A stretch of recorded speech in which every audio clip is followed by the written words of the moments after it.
Hey, coming up on Security Now, I'm Tom Merritt filling in for Leo Laporte. We got some great stuff. How bad was the malware infection that got into the drones? Did it really get into the drones at Creech Air Force Base in Nevada? Also, your questions and answers. A great tip from one of our listeners about how Windows gets infected. And we will find out how you can get an SNU diploma. All that and more coming up next. Netcasts you love. From people you trust.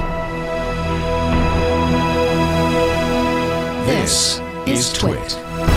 Audio bandwidth for Security Now is provided by the new Winamp for Android, featuring wireless sync and one-click iTunes import. Now with free daily music downloads and full-length CD listening parties. Download it for free at winamp.com/Android. Video bandwidth for Security Now is provided by CacheFly at CacheFly.com.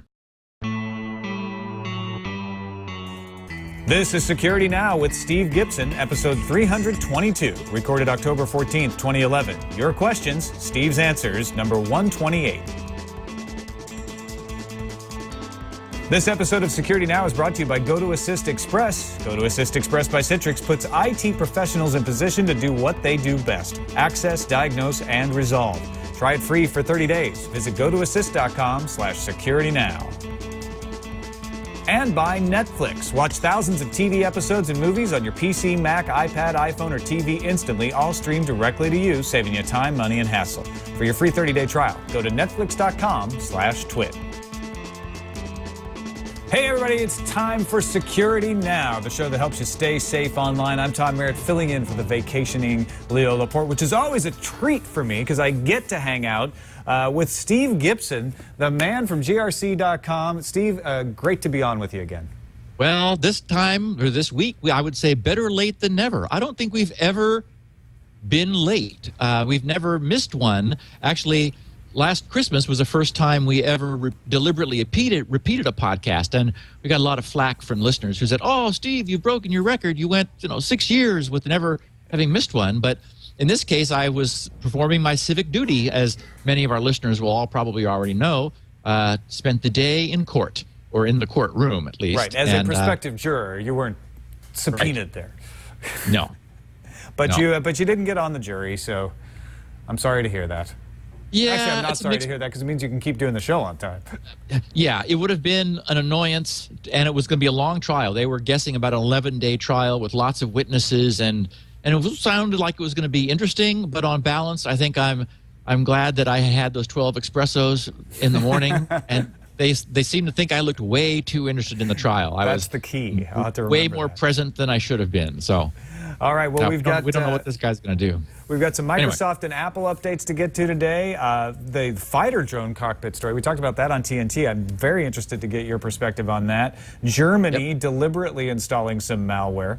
We're going to get to all of that in your questions and answers in a second. But first, I want to thank GoToAssist Express. There's things IT professionals want. They want to solve your problem, and they want to solve it fast. If you're an IT professional, you don't need me to tell you that. You know this. That's why we recommend GoToAssist Express from Citrix. If you're in IT, you won't have to get out of your chair, and your client doesn't even have to stick around. It puts clients at ease with its simple and secure remote support. Puts you in position to do what you do best. Access the system, diagnose the problem, solve it, get out of there. So it's an easy and fast way to connect to your clients. You can fix the problems without being there in person. The way it works is you start your session with just one click, just like all the services from Citrix. Next, you share your screen. They can share theirs so you can see what they're seeing. They don't have to try to explain, well, it's the blue thing down in the corner. None of that. You see it, you diagnose the problem, you access their desk securely and remotely. GoToAssist tells you what software is running, operating system, programs running, all the stuff you need to know. Fix the problem and get them on their way. GoToAssist is brought to you by Citrix, and all data exchange during your session is completely secure, end-to-end 128-bit encryption, and free customer service 24/7. Try GoToAssist Express. You don't have to take our word for it. Try it for free for 30 days by going to gotoassist.com/securitynow. That's the place to go. You'll get 30 days free. Try it out. Fix some problems. You're going to love it. GoToAssist Express. We thank them for their support of Security Now. Well, let's get into Security Now. Security updates. We've got a Patch Tuesday on the way. Yep. We went through the second Tuesday of the month, And there's really no earth-shaking news. 23 vulnerabilities fixed by Microsoft, 9 of which were ranked critical, meaning that no particular action on the user would be required. And 8 of those 9 were in IE, which got updated. And Microsoft did make a comment that they are expecting some flaws in Media Center, which were fixed in this round, to be exploited soon. So if you have a habit of not, like rebooting your machine for a while after you've installed updates, I would say it's probably better to do it sooner than later, because Microsoft is even saying themselves that they're expecting this not yet exploited problem in Media Center, which they have fixed, to go live out in the wild and catch people who have not fixed it. So good to do. And of course, Apple's had a big week this week. Not only a bunch of software coming. Yeah, Not of just course the we phone. have. Right, iOS 5 is out. iTunes got a major update in support of that, but it also fixed over on the Windows side. They fixed 75 different security flaws in the Windows version of iTunes. There's a new Safari is at 5.1.1, which is reputed to improve JavaScript performance by 13%. Yeah, it's not Then bad. they back that up with some metrics somewhere. And then we also got an OS 10 update. And that, for me, was 142 meg. So it was a sizable replacement of a chunk of the OS. And hopefully in the future, one of the changes with iOS 5 is that it will be able to do incremental updates. One of the reasons they've been reluctant to untether it from iTunes and landline-based broadband bandwidth is anytime they had to change it, they had to replace the entire thing. So them being able to update over the air, even for people who don't have a wireless connection, that is, or who have a cellular connection, the only way they can do that practically is to finally introduce what everybody else has, which is little bits and pieces update only the bad parts and leave everything else there, which iOS 5 now has. Yeah, OS 10, I got a Lion recovery partition update as well, which I think updates that part of your hard drive that you can recover from if you have a problem with the operating system, but the hard drive is still intact. Right. And then, of course, we had 2 big stories this week. One that you mentioned, I was sure you were going to be covering on TNT, and that is that Wired magazine reported first, as far as I know, they were the first people out, with the story of our drone cockpit keystroke logging malware infection that affected the installation at Creech Air Force Base in Nevada, which is the location from which our military flies or conducts the drone missions overseas. And Not only was Wired the first one to report it, but they were the first one that some people in the military heard about this from. Well, and they got a few of their facts wrong, but not substantially. So the military was quiet, sort of from a policy standpoint, for a few days, but so much flack was generated by Wired's story that the military finally broke their silence.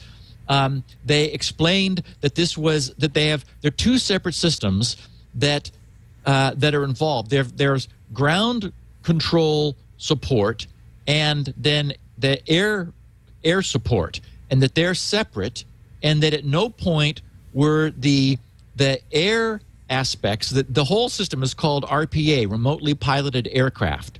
And so at no point were the air mission side affected by this.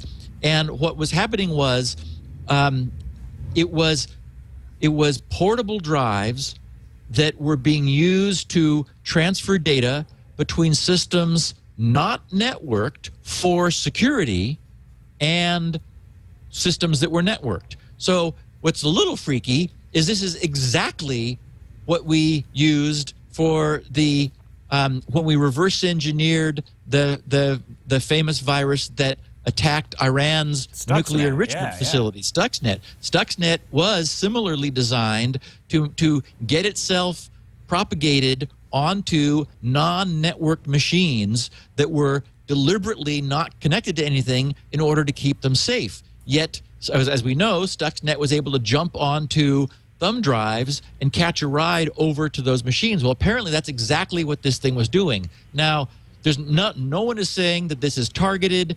It's very likely that the systems. The one thing we do know is that they were Windows based, and so many people groaned at the idea that down in the heart of this flight control center, they were using Windows as the core of these arguably mission critical systems. But it wasn't a keystroke logger. What the military is what Wired had reported. Wired had reported Yes. It was a keystroke logger.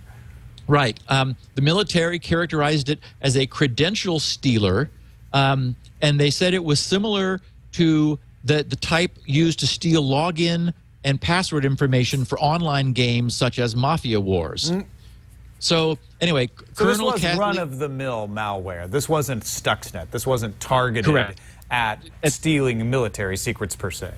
Yes, I would say there's absolutely no reason to believe this thing did anything other than to behave as it does for its own purposes, and it just happened that its propagation model matched that of the environment that it fell into.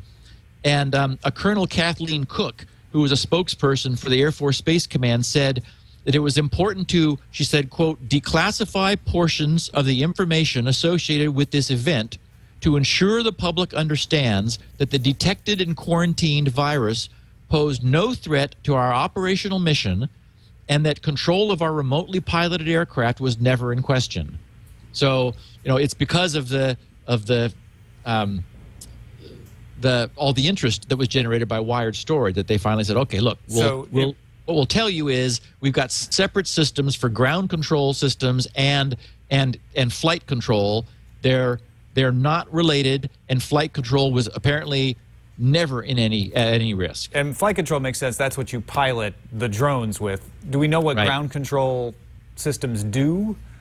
No, we could just use our imagination, but I don't have Yeah. any enumeration. But it still makes me wonder, if this is a credential stealing system, could it have stolen logins and passwords for the ground control system?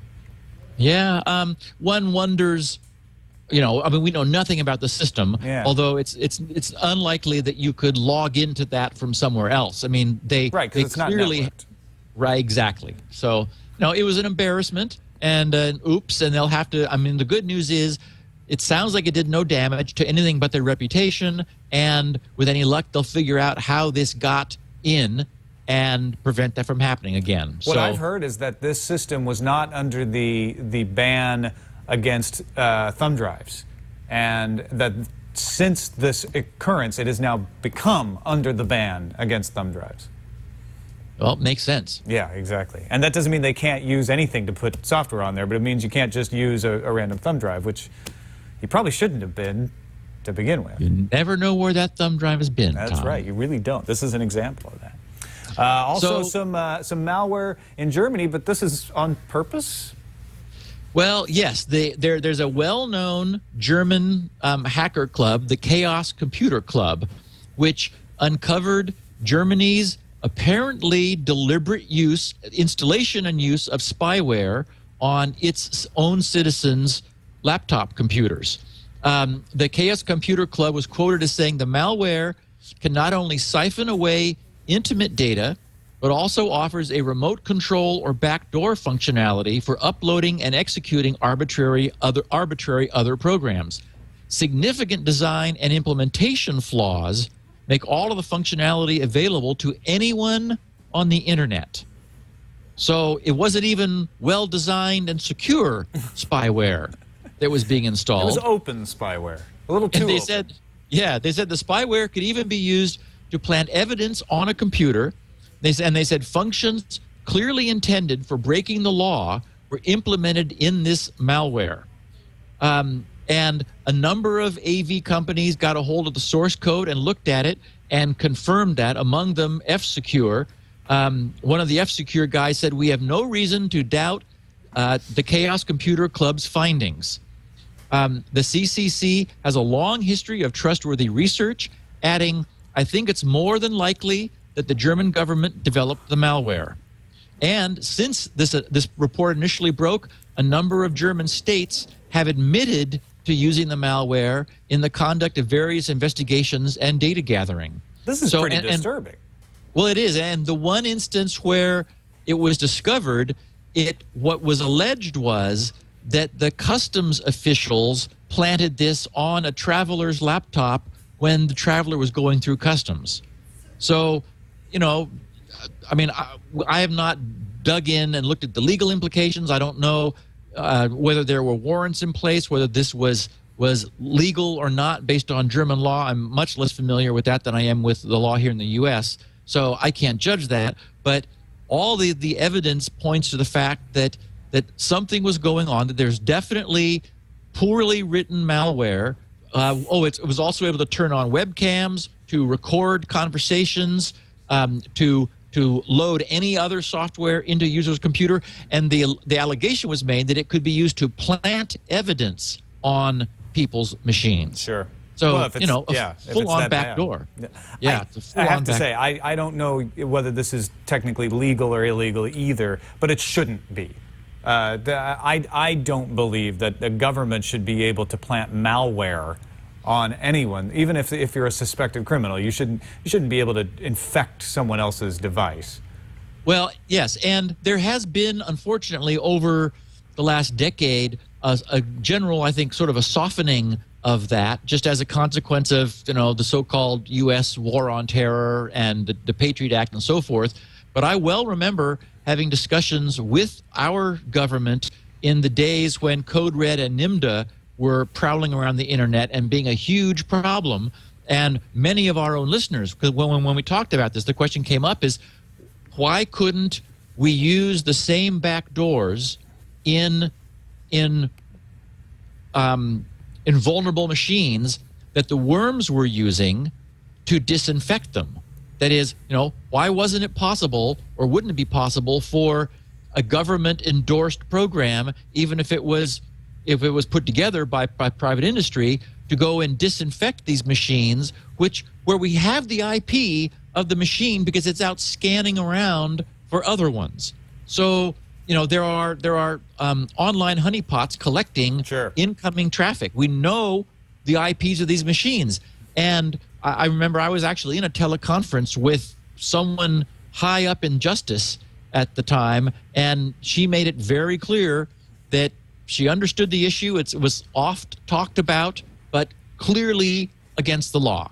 So you couldn't do it even if it was for reasons of like benefiting the people who were your targets. It was still illegal. And so, if we end up with a situation where it's legal for the government to install spyware, and I mean, there have been similar situations where, for data gathering purposes, the FBI has been involved in various types of surreptitious monitoring of targets of investigation. And as I understand it, here in the U.S. at least, you can, obviously you can get wiretap warrants that formally allow the FBI to listen in on conversations when a court has been convinced that the evidence that the FBI has so far merits that. So again, I don't know where German law. But that's not what was going on here. They weren't going to court and getting a warrant saying, I want to place a piece of software. Then it would just be about the fact that they put some pretty bad, faulty software on it. But this was just unilateral action, right? We don't know. I don't think it's known. That from what I saw, reading the individual reports from the states that acknowledged they were doing it, they weren't explicit either. But the sense I got was they were taking the position that this was, they weren't admitting to criminal action. They were saying, yes, we've used it, and we believe we have legal foundation for having done so. Yeah, I find the most disturbing part of this story being that it was put on machines at customs, because that has become the get out of jail free card for governments. Oh, you're crossing an imaginary line? Well, then you lose all your rights. And I think that's a horrible precedent to be set, and it's one of the things people fear when they actually go through customs and they want to look at your laptop. It's like, well, what are you going to steal my data? You're going to put some malware on there? Well, apparently, yeah. Sometimes they might be putting malware on there if they think, without any justification to you why, but they just happen to think that you might be worth investigating for any reason, they might do that. I mean, they can't open your mail, can they? I guess customs officers can open your mail, so if you were shipping your computer to yourself, you'd still run into the same possible issue. There's really just no way around it if you want to cross a border.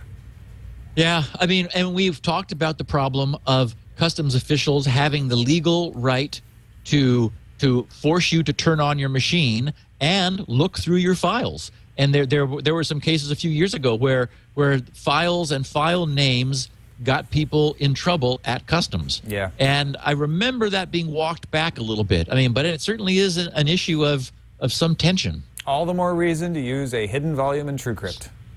Yep. And you know what? The really nasty people are going to do that. Right.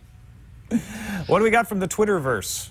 Well, last week we covered in some detail this really neat technology that was, the acronym for it was BEAST, Browser Exploit Against SSL and TLS, which two developers, Giuliano Rizzo and the guy who posted a detailed chronology of their development, Ty, I read Ty's post, and apparently Giuliano is either following me or he was tipped to it because I got a really nice tweet from him who said, "Awesome, Steve Gibson at SGGRC explains BEAST and reads Ty's post, then he gives a URL for the YouTube link, and then he says, includes jokes about bikinis and me."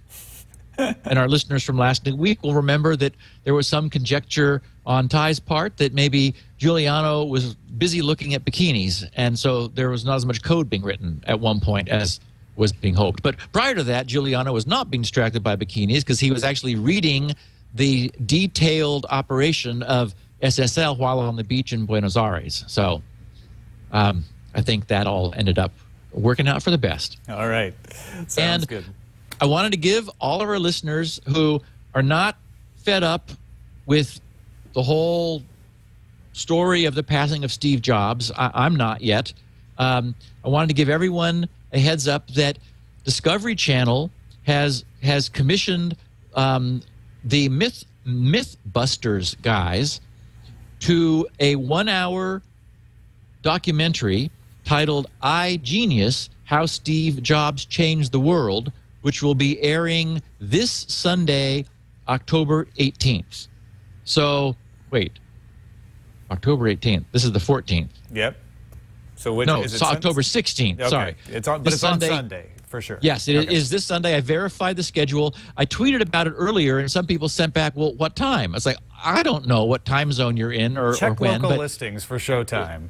Thank you very much. So it's "I Genius: How Steve Jobs Changed the World," and what I do know is that they managed to score some very significant interviews from many of the people who were present in the early years. The founder of the famous Homebrew Computer Club in Silicon Valley, where Jobs and Steve, demonstrated their first Apple I machine. Oh, great. And so, anyway, I'm not going to miss it, and I know I didn't want any of our listeners who would have wanted to know about it to miss it either.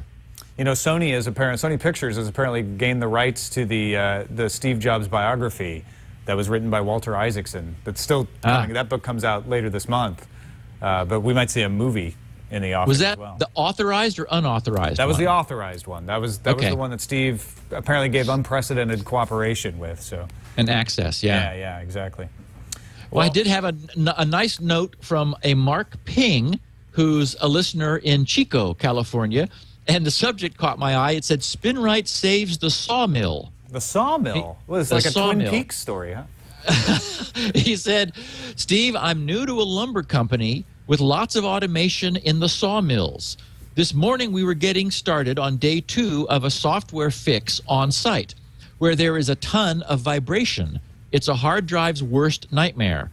And actually, he's right about that. We've talked about vibration in the past. Vibration can really cause a problem because the drive, in order to get the density that modern drives have, the track density is incredibly high, meaning that it's super delicate to keep the head over the data and not skipping over to adjacent tracks. So the drives are designed to be as vibration tolerant as possible. But a good friend of mine had a situation where just the fans in a server case, the vibration from the fans were causing much lower drive performance because the drives were having so many errors and having to retry and reread their data. So vibration is not good. Anyway, he said the lead programmer's laptop was doing and he says, quote, boot almost to Windows, then blue screen dance. He said, well, I've been a Security Now listener since episode 100 and a Spinrite owner for nearly as long. I knew what to do. I opened VPN to my home computer to get my ISO file, which I built on top of MS-DOS instead of FreeDOS, and burned a CD on site. I booted Spinrite into level 2 and let her rip. At about 5%, I saw the progress stop, and Dynastat, that's Spinrite's dynamic statistics system, kicked into gear. After 1 R, meaning that it recovered that data in the sector, it sped right up again. Figuring the odds were good that the problem was fixed, I canceled out, crossed my fingers, and booted. Windows came up the first time, and we were able to copy off the source code, and we're right back in business. I'll be talking with my boss about site licenses later today. Thanks, Steve, for a great product and the best netcast out there. Sorry, Tom. You saved us a lot of time and made me look great at a very good price. Plus, I'll get home to my wife and kids sooner. Did I mention this mill is a 12-hour drive from my house? No wonder he used OpenVPN. He said, keep up the good work and hurry up with CryptoLink. Mark Ping in Chico, California. Wow. So thank you, Mark. Great story. Yeah. I don't mind if he calls it the best. It's one of my favorites for sure. Let's take a break and thank our other sponsor for today's show, Netflix. Netflix.com. You want to get some free streaming television shows and movies? Netflix has been adding new television shows all the time. In fact, we were just talking about Steve Jobs stories. They actually have the Pixar story on there. So if you want to hear some of the less told parts of Steve Jobs' life, he's interviewed behind the scenes at Pixar Animation Studios in that documentary, The Pixar Story. You can find all kinds of movies, fiction and nonfiction, TV shows at Netflix. And if you want to try it out for free, or if you're already a Netflix subscriber and you want to pass the word, use this URL, netflix.com/twit. Gives you 30 days free access to all that stuff. Of course, you can decide to keep it after that if you want to or not. But try it out, netflix.com/twit. We thank them for their support of Security Now. Shall we get a little listener feedback? Number 128 going, Steve. I love it. Let's do it. All right. Number 1 is part feedback, part question.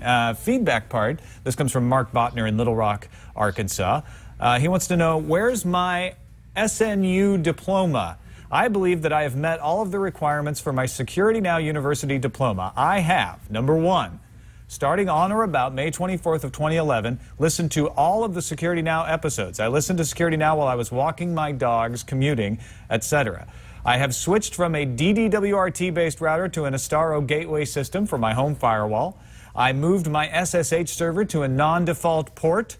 I use two-factor authentication for all my bank accounts, Gmail, Facebook, etc.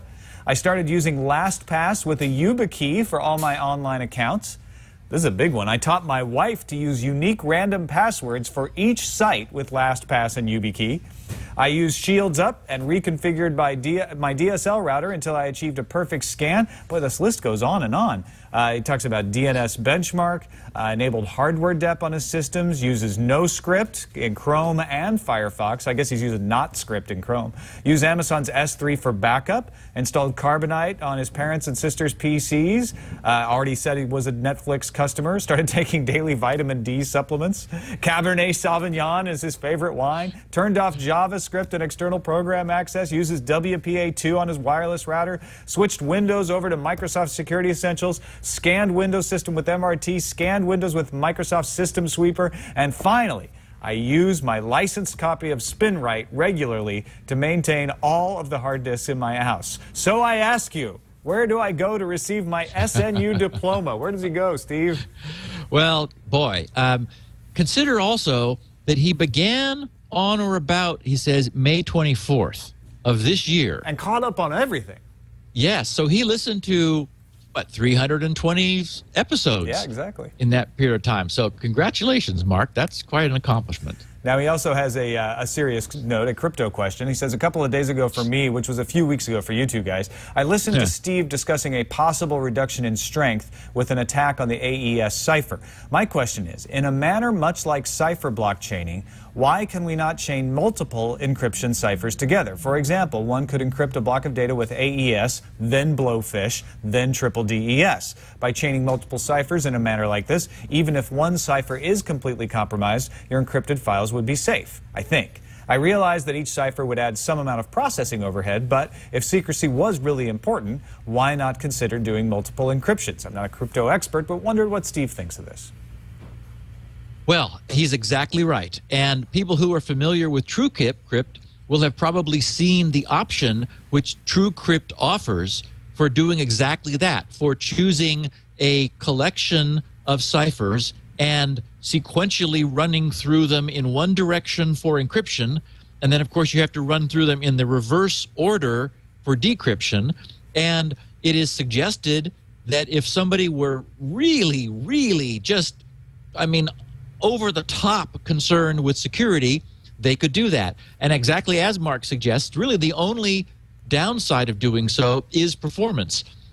In the measurements I've made of recent versions of TrueCrypt, I've seen no measurable slowdown from TrueCrypt's operation because with current state-of-the-art chips, especially the newer Intel chips, for example, which support AES in the instruction set itself, in order to speed up that encryption and decryption operation, the speed of the drive is the limiting factor rather than the process of getting the data on and off the drive, even if you throw in the overhead of ciphering. So you really don't see much performance overhead. Probably when you layer on additional ciphers, you would start to see that, but it has the advantage, again, exactly as Mark hypothesized, that if by some bizarre coincidence from out of the blue, a huge problem was found in the cipher you were using, if you were only using that cipher, you would be vulnerable at that moment.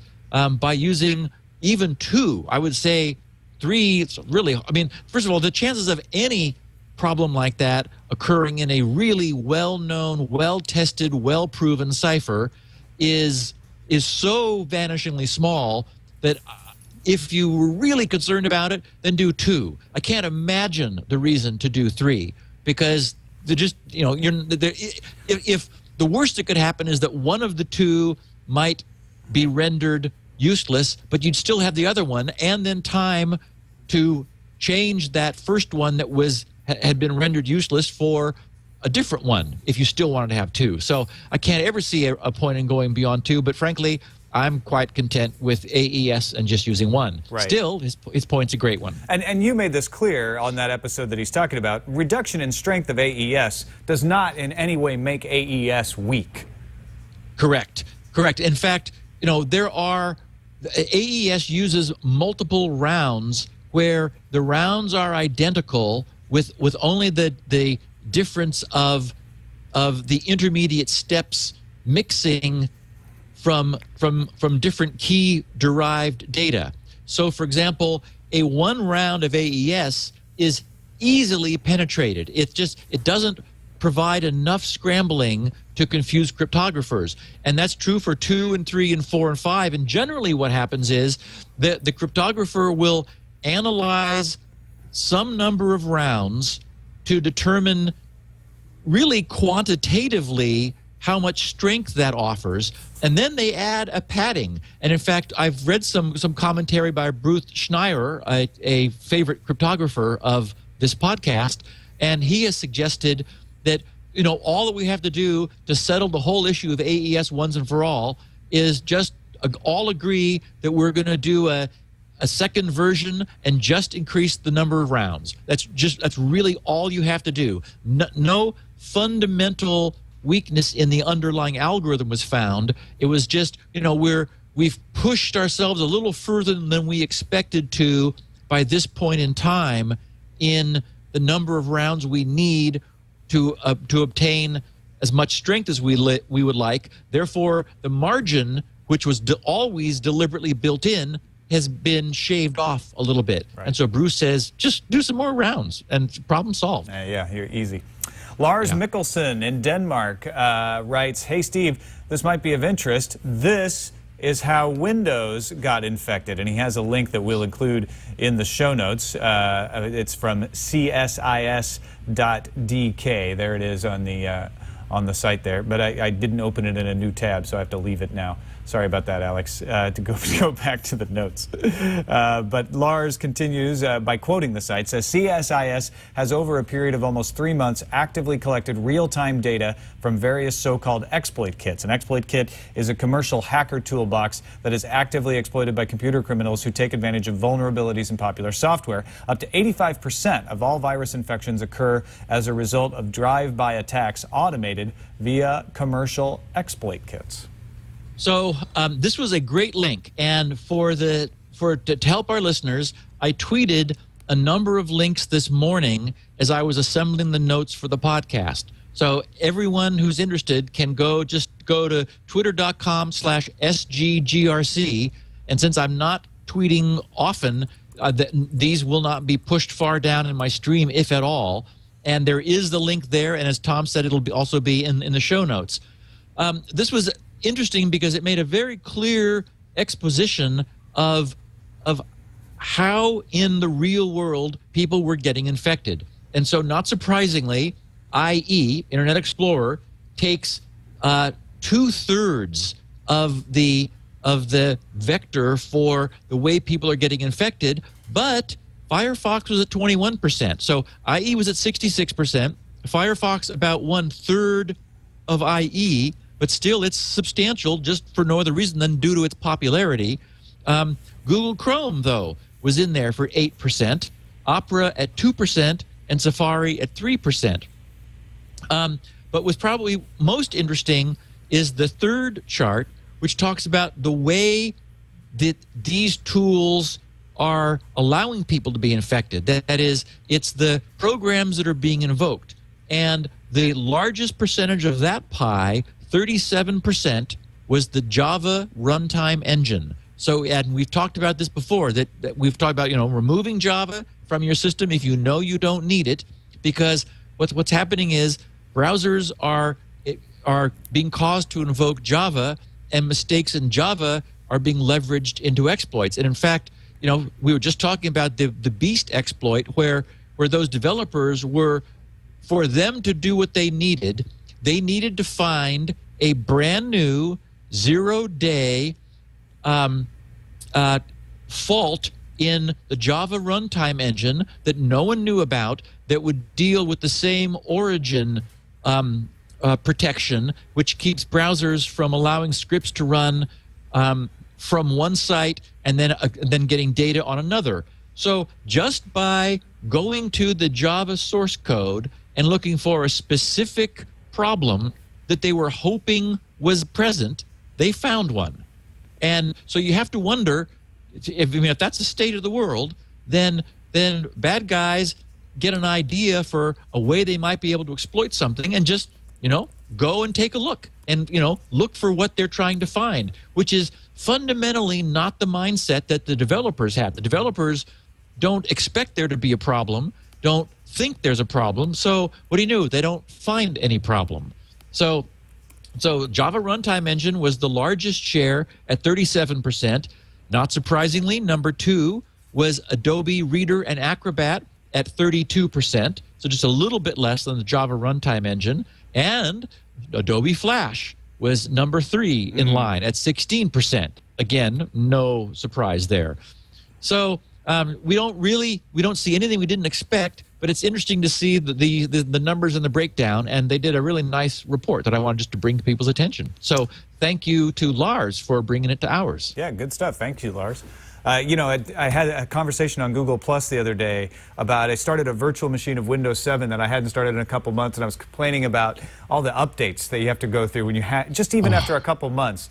And someone's like, well, why don't you just say no to them? I'm like, well, that's pretty bad security practice, because you're talking about 0-day Java runtime. I definitely want my Java up to date before I start doing anything important, but you got to sit there and wait through all that Well, stuff. yes, and of course, as we know, we talked about this just earlier in this podcast, the older the problems are that are not fixed, the more likely users are to encounter them in the wild. Right. Because the bad guys know that there are machines that, for whatever reason, are not being updated. So if you deliberately aren't updating a machine, you're increasing the window of opportunity for bad stuff to fall through it. Yep. A listener who wished to remain anonymous, did not share name or location, commented about lithium-ion batteries. Says, Steve, following up on discussion of the care and treatment of the lithium-ion batteries, HP, for example, says to discharge to 5% now and then so that the smart battery technology can recalibrate, as you say. But if the calibration is already wrong, wouldn't the 5% be impossible to guess? I recently bought a secondhand HP NC4400 with a battery that said it only had 40 minutes left, even after I charged it. So I fully discharged it until it went off, and then recharged it, and now it says 4 hours, 20 minutes, almost like new. Apple seems to say that it isn't full discharges that cause the trouble, but a deep discharge. For example, the result of a battery left fully discharged. HP says remove the battery from the notebook if the notebook will be plugged into AC power continuously for more than 2 weeks. So perhaps it's not a good idea to leave laptops always plugged in. Now, this is almost a religious controversy in some ways, but what do you think? Well, okay, so I wanted to explain a little bit more about the need to cycle lithium-ion. First of all, I don't disagree with any of that, but it needs to be sort of explained a little bit more. And I mentioned this was just I brought the point up myself last week out of the blue because I saw a friend who was draining some electronic device of hers. I think it actually was a Kindle that had, I am discharged on the screen, and it wasn't happy. And I asked her, I said, so do you just read your Kindle day in, day out until that happens? And frankly, I know that my mom does. And then you plug it in? And she said, yeah. And I said, okay, that's not good. Lithium-ion batteries do not like to be run that way. It is much better for them if you keep them charged up. And so that was the point that I wanted to make, and I generated a bunch of feedback through our mailbag and also on Twitter of people wanting links, people asking me if I was sure, and so forth. So relative to this recalibration, the reason it's necessary to do that is the lithium-ion batteries do not produce anywhere near a linear decrease in voltage as they discharge. If they did slowly drop down their output voltage as they're losing charge, then it would be easy for the battery management technology to simply measure the voltage on the batteries to determine what percentage of them that they were full. Instead, lithium-ion, as it's discharging from full charge, initially drops its voltage by a few tenths of a volt, from 4.2 down to about 4, 3.9, 3.8.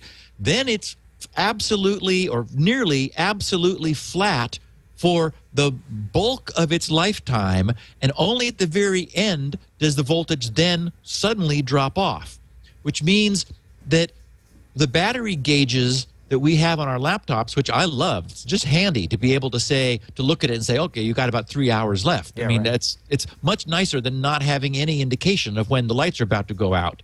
So they can't, there's no feedback they can use from the battery itself, because the battery is just giving them a same output voltage all the way along, except at the very beginning and at the very end. So they use timing.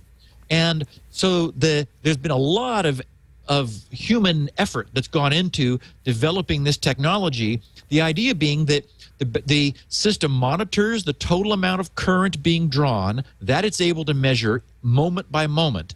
And so in software, it integrates the instantaneous current drawn from the battery in order to determine how many total amp hours have been taken from it, estimated against its known full size of the battery.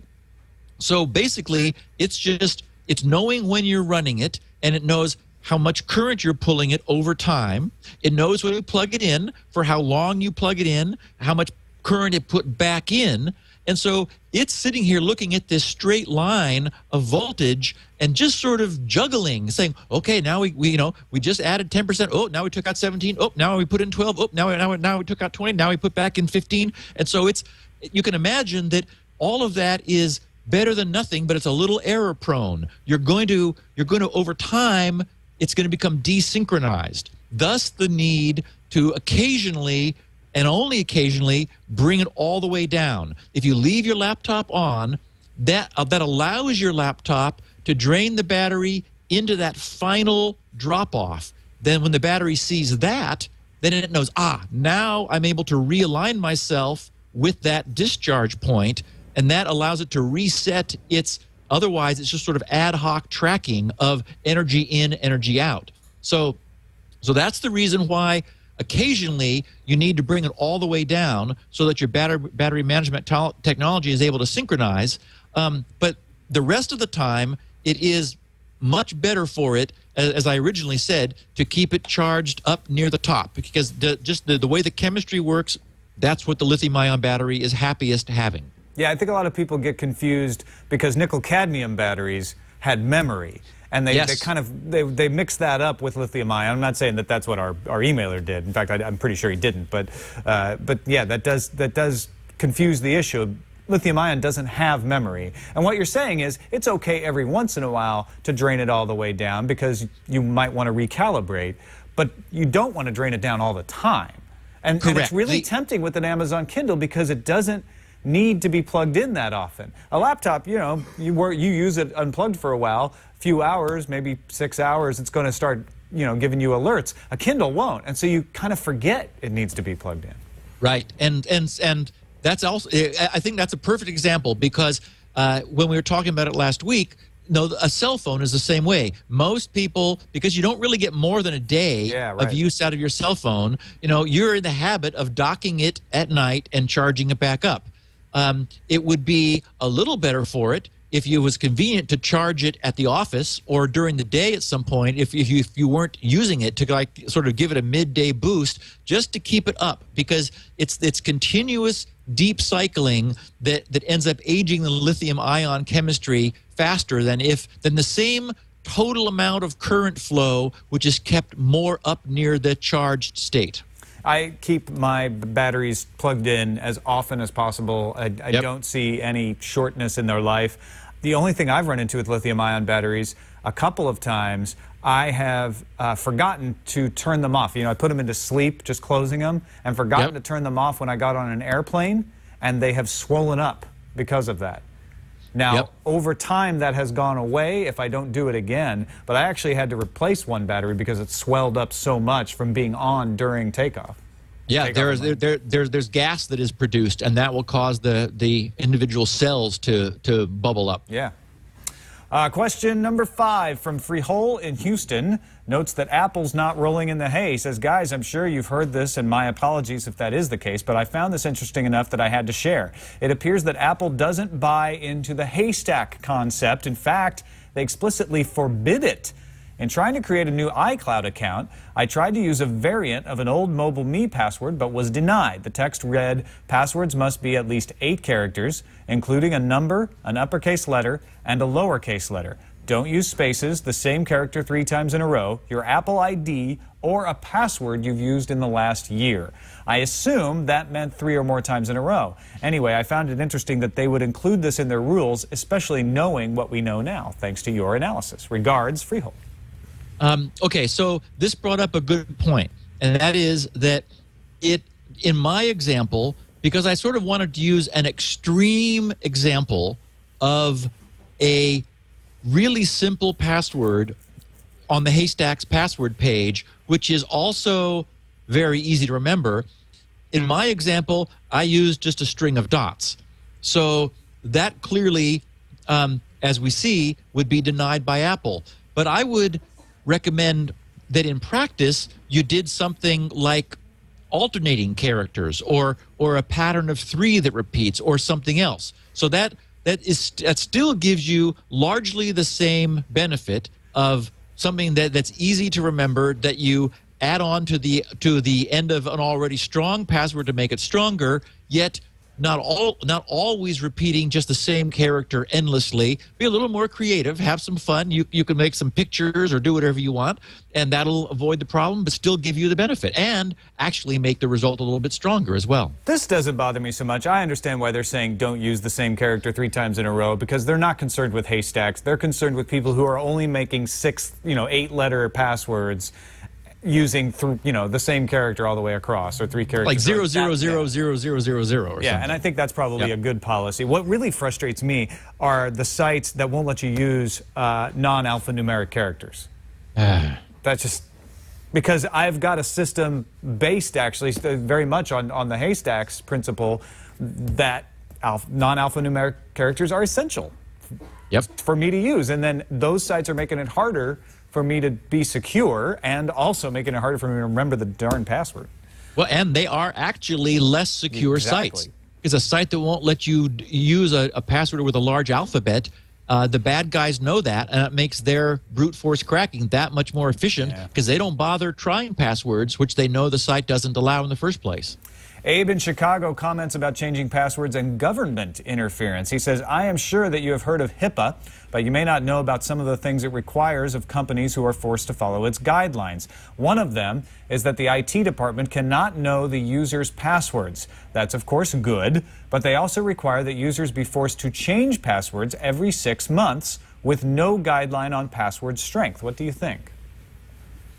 Well, we've talked about this, I think, once before. But I saw the question and I thought, okay, this is worth just going over again, because I cannot for the life of me understand what the threat model would be that would bring some security person to think that requiring people to change their passwords every 6 months was beneficial.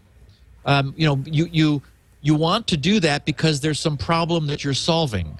Certainly, it's an inconvenience to users because you are suddenly telling them that the password you have finally memorized, which was strong enough to be a pain to memorize, they now have to change. So not only do they have to come up with a new one, but they have to remember to forget the old one and then remember to remember the new one. And, okay, so the only way this makes sense, so, how could this be good news or beneficial? The only model I can imagine would be one where a user's password becomes compromised and something endemic to the world prevents the bad guy from using it for 6 months. That is, there's for some reason, bizarre 6-month delay before the bad guy can try to use it. In that case, obviously, changing your passwords every 6 months would always mean that your change would occur between the time the bad guy got it and 6 months later when they were first able to use it. So if the world worked that way, with this weird 6-month delay between the time it could, an exposed password could be exploited, this makes total sense. But that's not the way the world works. Passwords that are compromised are tried that afternoon, that night, at 2 a.m., immediately. So that's what they want you to think. The clever hackers are holding on to them for 7 months.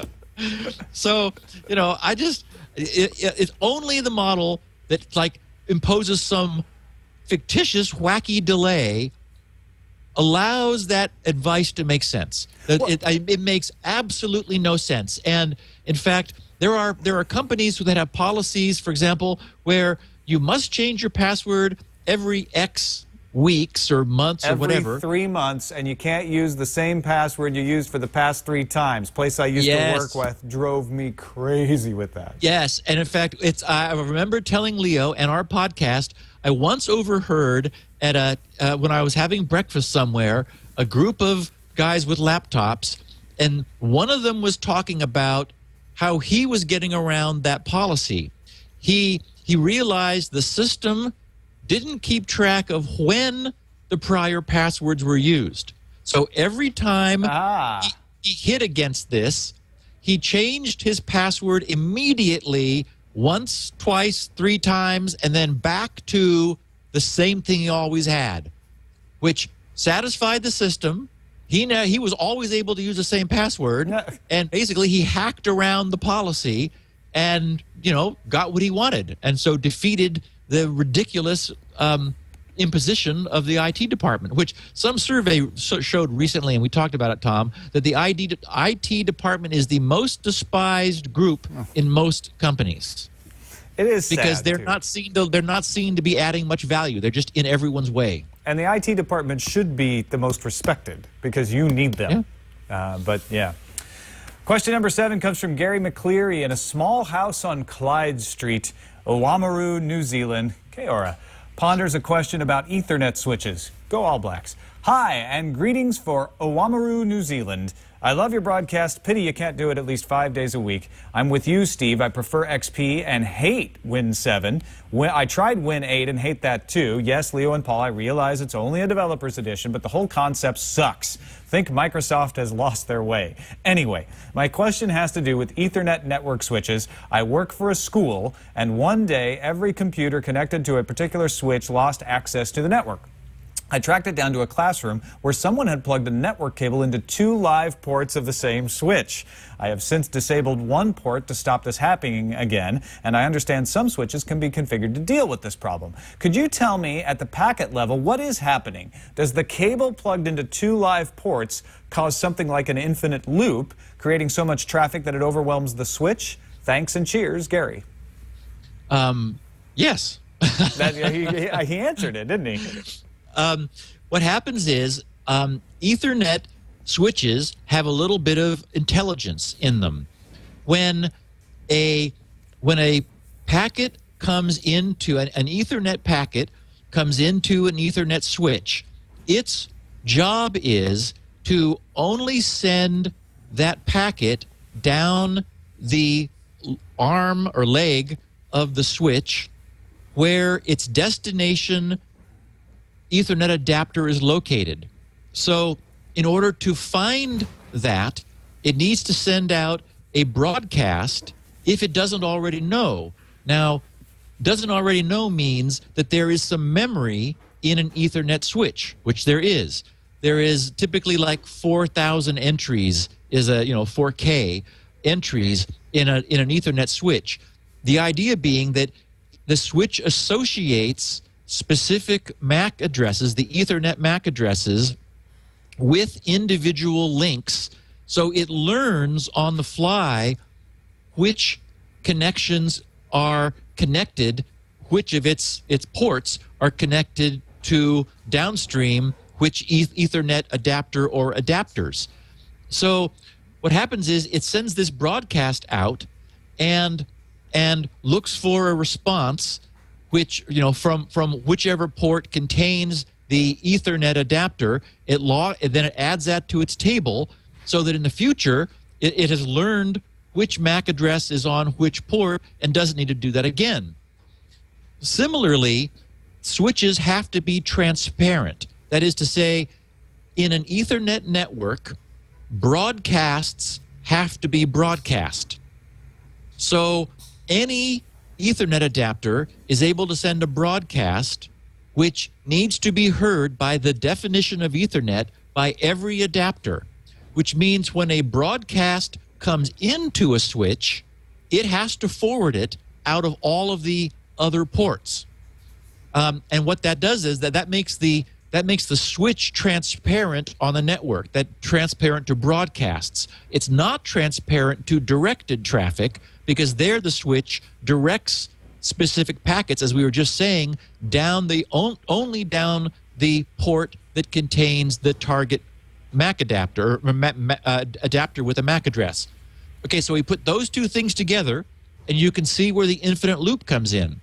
Because if you have 2 ports connected to each other, and the switch is not sharp enough, and exactly as Gary says, he had heard that there were switches where this wouldn't be a problem, but it does require extra intelligence. So a packet comes in the switch for a MAC address to a MAC adapter or a MAC address that is not currently in the table. So the switch broadcasts a query out of all of its ports for for the adapter with that MAC address. Well, that broadcast goes out of one port and it's looped back immediately into one of the other ports, coming in to the job queue as a broadcast, which, because we were just talking about broadcasts, has to be sent out of all ports. So it is exactly like a data short circuit.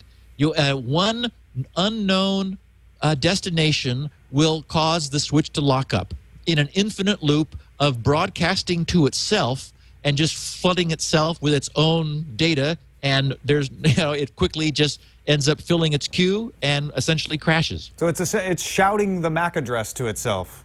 Yes, well, it's shouting the question to itself. Yeah, right, right. Yeah, and then saying, "Oh, I gotta repeat that question." Where is this MAC address? It's like someone kind of rocking in the corner, shouting till you unplug that Ethernet cable. So how do you find a router that is smart enough to figure out that that's going on?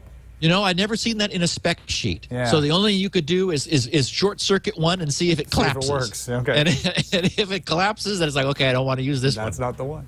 You see people going into Fry's trying to short circuit routers. Question number 8, Nathaniel Hall in Springfield, Missouri. That's where my uncle lives. Suggests a correction regarding TCP and UDP port 0. Hey, I was on that show. Steve said, I have been listening to the show for many years and love each and every episode. Unfortunately, I tend to get behind on episodes and am just now listening to episode 317. Steve doesn't say this. Nathaniel says this. But I had one minor correction to make. When describing TCP, you said port 0 was not a valid port. This is not correct. 0 is a valid number for TCP and UDP packets, but it is a reserved port that cannot be used.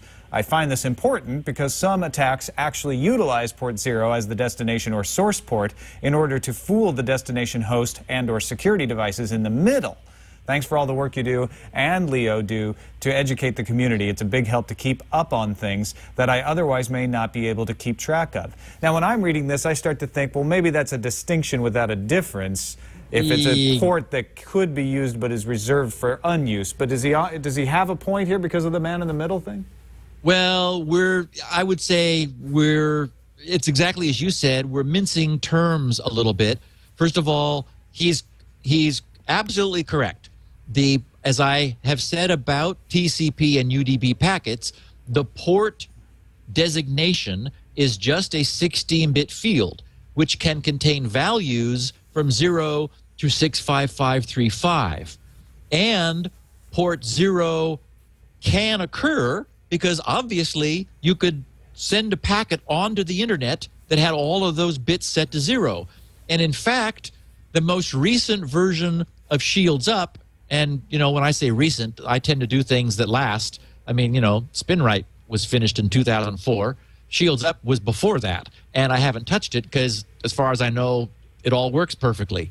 But my point is, it tests for port 0 because I understand that you can have packets that have all 0 bits in the port number, and that such packets have been known to sneak through firewalls and NAT routers because they're not designed properly to say, wait a minute, this is not valid to have a port 0 and just to ignore the packet. So Shields Up has for a decade probably checked to make sure. I mean, I generate port 0 based packets from my site to make sure that I get no response from them over at the user end. And if so, they don't pass. All right. So thank you, Nathaniel, for clarifying that and giving me an opportunity to talk about port 0. Question 9 from Fausto in Mexico City. He says, I would like you to share your thoughts on Steve Jobs. I admire him, and I would like to know, what did you learn of him, if anything? What do you think he contributed to our tech world as we know it? And important, how do you think we can make a tribute to him? Buy Apple stuff? Or even better, try to incorporate some of his ideas into our daily lives? Thanks, Steve. Well, I'm sure this has been talked to death, and everyone knows Jobs or knows of him and his work and so forth.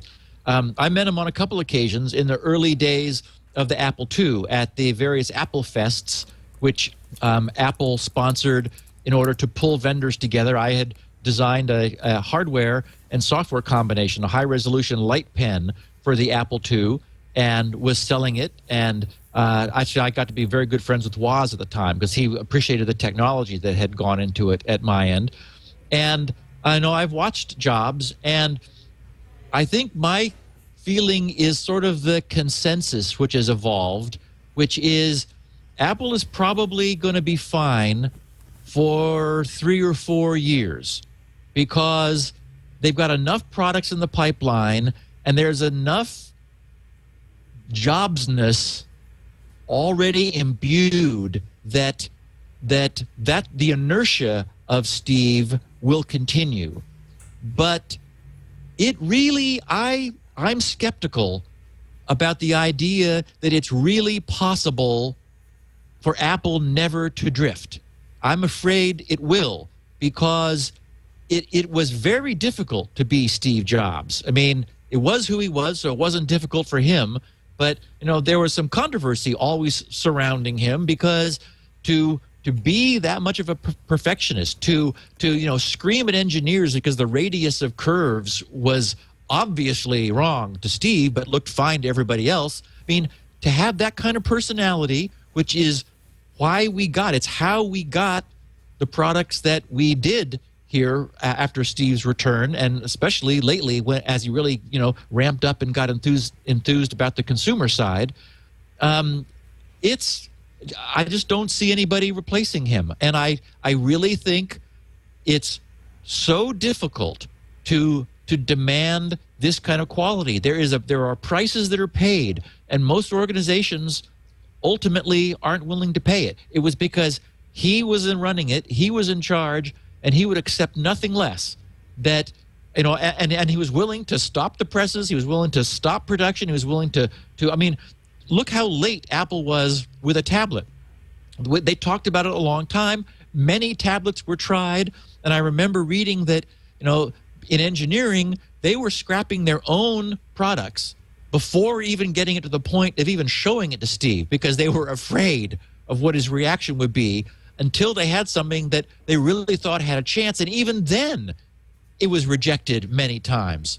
So without Steve there to really be that, I'll be surprised if the future continues. He was unique, which is why there's a documentary about him on Discovery Channel this Sunday evening, and why I almost selfishly am sorry for losing him, because I loved what Apple's been producing. I mean, it's been uniquely wonderful product in this industry. And again, I'm going to get my iPad 3 with its quad-res display. That's all I really want. Yeah. I just marvel at how good the iPad 2 is. I was just shaking my head, playing with it with iOS 5 this morning when I was having my 12 shots of espresso. I think I was happy because of the iPad. Might have been the coffee. Espresso doesn't hurt, but yeah.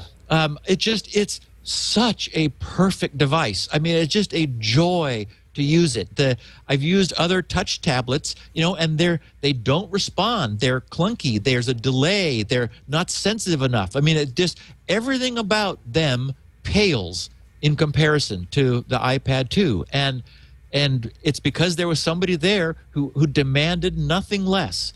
And I think here's how I would prove this point, prove my feel for this, and that is there is no other Apple. That is, Apple is unique in doing this. It's not like they're in a herd, and so one of the herders died. They're not in a herd. They are unique. They came late. They enter late into whatever market they're coming into, and they do right what other people have done wrong. If it was easy, if it was even possible to do this without Steve Jobs, somebody would have, because there's a tremendous need for it. But Apple was the one, only Apple. And it's because only Apple had Steve Jobs. Yeah, I mean, and we've talked a lot on the network about it, and then because of timing, you haven't got to talk about it here, which is why we're talking about it. But I agree that Steve Jobs' legacy is his passion and his uncompromising nature. And I think that's the test of Apple, is not, now that he is not there, how much was he able to, as you say, imbue them with that spirit to be like that. Not to try to be him, but try to be like him as far as being uncompromising and being passionate and only accepting it when you think it's right. And that's what we're going to have to wait to see in a few years, because I think, there's a lot of criticisms you can make of Steve Jobs. He was not a perfect man in any way. None of us are. But the things that you can take positively from his life were his philosophy. He was a philosopher. And I think that's why people used that Stanford speech that he made so often in memorial, was because that really laid out the way he approached life. He may have been able, because he didn't surround himself with yes men. A lot of people who are uncompromising and dictatorial just want a bunch of people to say yes. He didn't want that either, from what I understand, and I never got to meet him. He wanted people who were just as uncompromising and passionate as he was. And so if he was able to pull that off, then Apple should be in good hands. But it will never be the same. That's the one thing I would say. Yeah, and, again, if I can have my iPad 3 and my iPhone 5, yeah, I think I'll be happy. We'll get the iPad 3 in March. I have a feeling. I don't know. I know. I don't know when the iPhone 5 is coming. Whether that'll be well, I might have to wait till next October for that. All right. Our final question from Jason in Torrance, California asks, where can I get the free copy of Honor Harrington on Basilisk Station? I'm going to start buying the books, but wanted to read the first one's free copy if possible.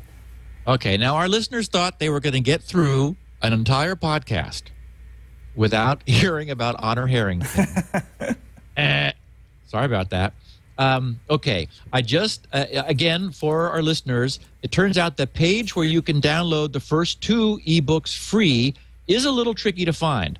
So it is in my Twitter stream, both that first book and also the parent page, which you can also reach with a little by clicking on the blue up arrow on the Basilisk Station page to get to the page where the second free book, and all the other non-free ebooks, which are available with no DRM in every ebook format imaginable, even PDFs and HTML. So there's just, anyone ought to be able to read them. I wanted to take a moment to summarize in just 3 pieces of feedback what I've received from a phenomenal number of listeners. These are representative, and I'm going to try not to mention it again. I think maybe next week we actually will have a podcast where Honor Harrington's name does not come up. James Troutman in Philadelphia, Pennsylvania, sent on the 4th. He said, regarding On Basilisk Station, Steve, I want to thank you for your repeated, he has that in asterisks, recommendations of the Honor Harrington series. When you first mentioned it, I decided to give On Basilisk Station a try, since I thoroughly enjoyed Damon after you praised that. I downloaded the free version to my iPad, but was dismayed when the opening prologue was unnecessarily confusing. It seemed to introduce a new character in every other paragraph and was so jam-packed with exposition that it was hard to follow, so I stopped reading. Then the following week, you praised it again, so I thought I'd give it another shot. This time the prologue didn't seem confusing at all as I reread it, and I made it through nearly 20% of the text before I got distracted and put it aside. Although I was enjoying it, it didn't grab me. It just didn't seem so compelling that I had to know what happened next. Then, for the 3rd week in a row, you sang its praises once more. So I decided to try again. Literally, and I do mean literally, within 2 pages of where I had left off, the author introduced a character conflict that piqued my interest and curiosity. Within just a few more pages, I was hooked. I see what you mean about David Weber's writing. He's a master of plotting. He lets events unfold in a way that you think you know where the story's going, and then in the next chapter, he completely subverts your expectations in a good way. Anyway, thanks again for repeatedly, again in asterisks, recommending this series. I'm hooked now, and I wouldn't have been if you hadn't talked about it 3 weeks in a row. Okay, count them 4 now, but this is it, I promise. Thanks. And tell Leo that he's crazy if he doesn't drop everything in his reading queue to read On Basilisk Station right away. Okay, that's 1.